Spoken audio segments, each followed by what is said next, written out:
So I first heard about the personal training program probably back when I was a freshman, sophomore at UT. I knew just from past experience that taking an exam and passing a written test isn't going to guarantee that you're going to be a successful trainer. So I wanted a little bit something more than that. So I chose the CPE personal training program because out of all the programs that I looked at online, this one was the most inclusive. It had a practical and a internship that came along with it that no other program offered.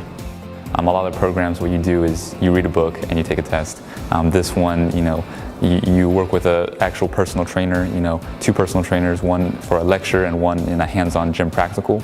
It really helped bridge the gap between, working with people, classmates in a very controlled setting and actually, real-life clients who are actually relying on you for, their well-being. Not only did I feel prepared to pass the exam, but I also gained a lot of knowledge through the, working with the instructors in the internship that carried on into my career now.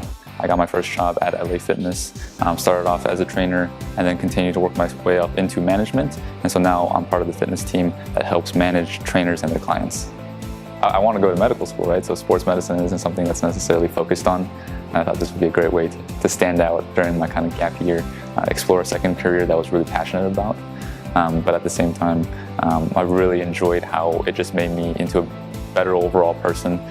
Before maybe kind of a little shy, not really kind of outspoken, but now, put me in front of someone and easily I can build some rapport and I can, be that kind of personal person that, might eventually help me in the medical career as well.